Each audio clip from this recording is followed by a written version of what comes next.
নূরপুর নামে এক গ্রামে থাকত এক ধনী মানুষ, নাম তার মোতালেব সাহেব। গ্রামের সবচেয়ে ধনী, প্রভাবশালী এবং একরোখা লোক ছিল সে। তার বড় বাড়ি, বিশাল জমি, অসংখ্য গরু ছাগল, ধান চাল সবকিছুই ছিল। কিন্তু যত ধন সম্পদই জুটেছিল, তার মন ততই কঠিন হয়ে গিয়েছিল। মানুষের কষ্ট দেখলে সে আনন্দ পেত, গরিবের চোখের জল তার কাছে ছিল উপহাসের বিষয়। যে কৃষক একবেলা ভাত জোটাতে পারে না, তার কাছ থেকেও জোর করে কর নিত সে।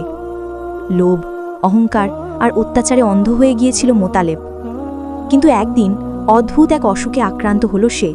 শরীর জ্বলে যাচ্ছে, হাড়ে ব্যথা, নিঃশ্বাস নিতে কষ্ট। সব ওষুধ, সব ডাক্তার ব্যর্থ। দিনের পর দিন সে বিছানায় ছটফট করছে, চোখে শুধু একটাই ভয়, মৃত্যুর ভয়। তার পাশে সারাক্ষণ থাকে বিশ্বস্ত চাকর রহিম, আর মাঝে মাঝে দেখতে আসে এক আত্মীয় হাসান। তারা দুজনেই উদ্বিগ্ন, কারণ কোনো অসুখেই কাজ হচ্ছে না। শেষে গ্রামের এক বৃদ্ধ হাকিম সাহেব এলেন। চেহারায় শান্তির ছাপ, মুখে দাড়ি, হাতে তসবি। তিনি মোতালেবের নাড়ি পরীক্ষা করলেন, কিছুক্ষণ চুপ করে থাকলেন। তারপর মৃদু স্বরে বললেন, তোমার এই অসুখ শরীরে নয়, মনে, কিন্তু এরও চিকিৎসা আছে। সবাই অবাক হয়ে তাকিয়ে রইল। হাকিম সাহেব বললেন, তোমাকে বাঁচাতে হলে এনে দিতে হবে একজন সুখী মানুষের জামা। যে মানুষের জীবনে কোনো দুঃখ নেই, কোনো হিংসা নেই, কোনো লোভ নেই, তার জামাটা তোমার গায়ে পরানো গেলে ইনশাল্লাহ তুমি ভালো হয়ে যাবে। মোতালিব কাপা গলায় বলল, ওই জামাটা এনে দাও হাকিম সাহেব, আমি যত টাকা লাগিয়ে দেব, শুধু বাঁচতে চাই। রাত পেরিয়ে গেল। রহিম আর হাসান বের হয়ে পড়ল সুখী মানুষ খুঁজতে। প্রথমে তারা গেল গ্রামের বড় ব্যবসায়ীর কাছে। জিজ্ঞেস করল, চাচা, আপনি কি সুখী মানুষ? ব্যবসায়ী বলল, না ভাই, আরও দোকান খুলতে চাই, আরও টাকা দরকার। তারপর তারা গেল গরিব ভিক্ষুকের কাছে। সে বলল, না ভাই, আজ ভাত পাইনি, আমি কি করে সুখী হব? একজন আলেমকে জিজ্ঞেস করল। তিনি বললেন, জ্ঞান আছে, কিন্তু মনের শান্তি পাই না। একজন সৈনিক বলল, যুদ্ধে সাহস আছে, কিন্তু মৃত্যু ভয়ও আছে। গ্রামের পর গ্রাম ঘুরেও তারা পেল না একজন মানুষ যে মুখে বলতে পারে, আমি সুখী। মধ্যরাত, চাঁদের আলো ম্লান হয়ে এসেছে। বনের ধারে দুজন বসে পড়ল ক্লান্ত হয়ে। হাসান দীর্ঘশ্বাস ফেলে বলল, মনে হয় সুখী মানুষ বলে কিছু নেই এই দুনিয়ায়। রহিম চুপচাপ আকাশের দিকে তাকিয়ে বলল, সবাই কিছু না কিছু চায় ভাই। কেউ চায় ধন, কেউ সম্মান, কেউ ক্ষমতা, কিন্তু কেউ কৃতজ্ঞ নয়। হয়তো সেই কারণেই সে কেউ সুখী না। ঠিক তখনই বনের ভেতর থেকে ভেসে এলো এক গলা। কেউ একজন গান গাইছে, আলহামদুলিল্লাহ, আজকের দিনটা সুন্দর ছিল, আজও পেট ভরে খেতে পেরেছি। তারা এগিয়ে গেল শব্দের উৎসের দিকে। দেখে এক গরিব কাঠুরে, নাম ইউসুফ আলী।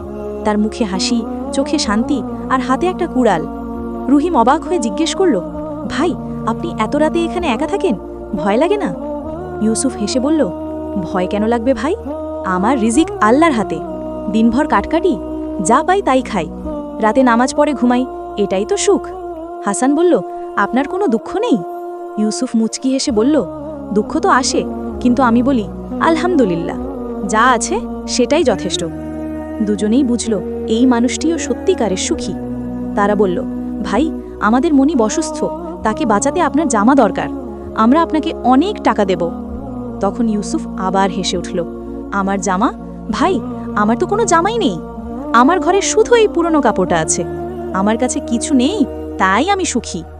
রহিম আর হাসান নির্বাক হয়ে গেল। তারা বুঝল যে মানুষ কিছু চায় না সেই আসল সুখী। ভোরবেলা তারা ফিরে এলো নূরপুরে। হাকিম সাহেবের সামনে এসে তারা সব কথা খুলে বলল। হাকিম মৃদু হেসে বললেন, দেখলে মোতালেব, এই দুনিয়ায় কেউ সুখী হতে পারে না যদি তার মন লোভে ভরে যায়। যে মানুষের কাছে সব আছে সে চায় আরও, আর যে মানুষ বলে যা আছে তাতেই সুখী, সেই আসলে রাজা। মোতালেব চোখ বন্ধ করল, মুখে অশ্রু ঝরছে। প্রথমবারের মতো সে বলল, হে আল্লাহ, আমি অন্যায় করেছি, মানুষের হক নষ্ট করেছি। আজ বুঝলাম সুখ টাকায় নয়, সুখ কৃতজ্ঞতায়।